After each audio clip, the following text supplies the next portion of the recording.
भारत आस्था और श्रद्धा से भरे लोगों का देश है। यहाँ जानवरों और पेड़ पौधों को भी देवी देवता माना जाता है और उनकी पूजा भी की जाती है। यहाँ नदियों का बहुत महत्व है, चाहे वह पूजा के प्रारंभ में स्नान हो या छठ पर्व की पूजा, चाहे पवित्र श्राद्ध हो, हर कार्य में नदियों का महत्वपूर्ण स्थान होता है। भारत में नदियों का महत्व देश के आर्थिक एवं सांस्कृतिक विकास में प्राचीन काल से ही महत्वपूर्ण योगदान रहा है। नदियों के देश कहे जाने वाले भारत में मुख्यतः 4 नदी प्रणालियां हैं।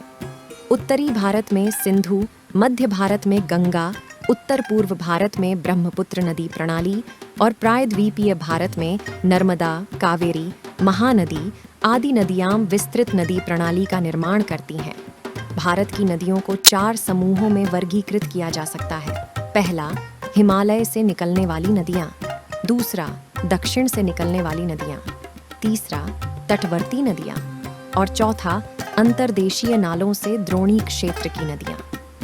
आइए सबसे पहले हम जानते हैं भारत की सबसे महत्वपूर्ण गंगा नदी के बारे में। गंगा भारत की सबसे महत्वपूर्ण नदी है। यह भारत और बांग्लादेश में कुल मिलाकर 2525 किलोमीटर की दूरी तय करती हुई उत्तराखंड में हिमालय से लेकर बंगाल की खाड़ी के सुंदरवन तक विशाल भूभाग को सींचती है। देश की प्राकृतिक संपदा ही नहीं, जन जन की भावनात्मक आस्था का आधार भी है। सामाजिक, साहित्यिक, सांस्कृतिक और आर्थिक दृष्टि से अत्यंत महत्वपूर्ण गंगा का यह मैदान अपनी घनी जनसंख्या के कारण भी जाना जाता है। 100 फीट की अधिकतम गहराई वाली यह नदी भारत में पवित्र नदी भी मानी जाती है तथा इसकी उपासना माँ तथा देवी के रूप में की जाती है। अब हम जानेंगे यमुना नदी के बारे में। यह गंगा नदी की सबसे बड़ी सहायक नदी है जो यमुनोत्री नामक जगह से निकलती है और प्रयागराज में गंगा से मिल जाती है। इसकी प्रमुख सहायक नदियों में चंबल, सेंगर, छोटी सिंधु, बेतवा और केन उल्लेखनीय हैं। यमुना के तटवर्ती नगरों में दिल्ली और आगरा के अतिरिक्त इटावा, कालपी, हमीरपुर और प्रयागराज मुख्य है। प्रयागराज में यमुना एक विशाल नदी के रूप में प्रस्तुत होती है और वहां के प्रसिद्ध ऐतिहासिक किले के नीचे गंगा में मिल जाती है। ब्रज की संस्कृति में यमुना का महत्वपूर्ण स्थान है। अगली नदी है गोदावरी नदी। गोदावरी दक्षिण भारत की एक प्रमुख नदी है।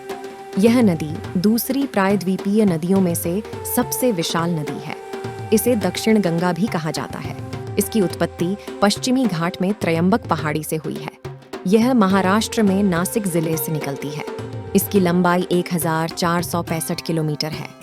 इस नदी का पाठ बहुत ही बृहद है। गोदावरी की उपनदियों में प्रमुख हैं प्राणहिता, इंद्रावती और मंजिरा। यह महाराष्ट्र, तेलंगाना और आंध्र प्रदेश से बहते हुए राजहमुंद्री शहर के समीप बंगाल की खाड़ी में जाकर मिलती है। अब हम जानेंगे कृष्णा नदी के बारे में। कृष्णा नदी के किनारे विजयवाड़ा शहर स्थित है। इसके मुहाने पर बहुत बड़ा डेल्टा है। इसका डेल्टा भारत के सबसे उपजाऊ क्षेत्रों में से एक है। यह मिट्टी का कटाव करने के कारण पर्यावरण को बहुत नुकसान पहुंचाती है। कृष्णा नदी का संगम बंगाल की खाड़ी है। इस नदी पर 2 जलप्रपात बने हुए हैं। पहला शिव समुद्रम जलप्रपात और दूसरा है श्रीरंगपट्टनम जलप्रपात। कृष्णा नदी एक ऐसे नदी है जिसका नाम भारत के भगवान कृष्ण पर रखा गया है। यह नदी भारत की पौराणिक नदियों में से एक है। अब आगे नर्मदा नदी। नर्मदा, जिसे रेवा के नाम से भी जाना जाता है, मध्य भारत की एक नदी और भारतीय उपमहाद्वीप की 5वीं सबसे लंबी नदी है। यह गोदावरी नदी और कृष्णा नदी के बाद भारत के अंदर बहने वाली तीसरी सबसे लंबी नदी है। मध्य प्रदेश राज्य में इसके विशाल योगदान के कारण इसे मध्य प्रदेश की जीवन रेखा भी कहा जाता है। यह उत्तर और दक्षिण भारत के बीच एक पारंपरिक सीमा की तरह कार्य करती है। यह अपने उद्गम से पश्चिम की ओर 1312 किलोमीटर चलकर खंभात की खाड़ी अरब सागर में जा मिलती है।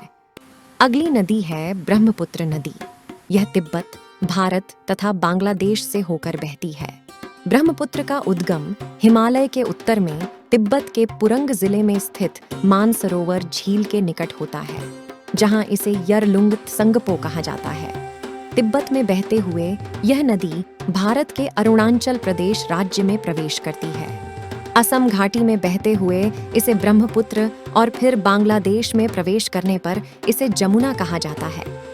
गंगा से संगम के बाद इनकी संयुक्त धारा को मेघना कहा जाता है, जो कि सुंदरबन डेल्टा का निर्माण करते हुए बंगाल की खाड़ी में जाकर मिल जाती है। कावेरी नदी। कावेरी नदी को दक्षिण भारत की गंगा कहा जाता है।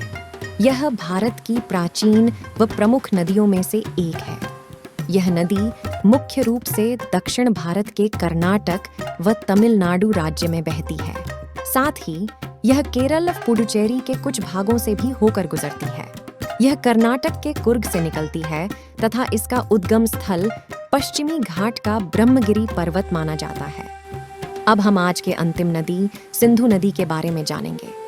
एशिया की सबसे लंबी नदियों में से एक सिंधु नदी है, जिसे अंग्रेजी में इंडस रिवर कहते हैं। यह पाकिस्तान की सबसे लंबी नदी और राष्ट्रीय नदी है। इस नदी का उद्गम तिब्बत के मानसरोवर के निकट सिन-का बाब नामक जलधारा से हुआ है। आज की हमारी नदियों की व्याख्या यहीं पर समाप्त होती है। हम फिर मिलेंगे अगली वीडियो में नए टॉपिक्स के साथ। धन्यवाद।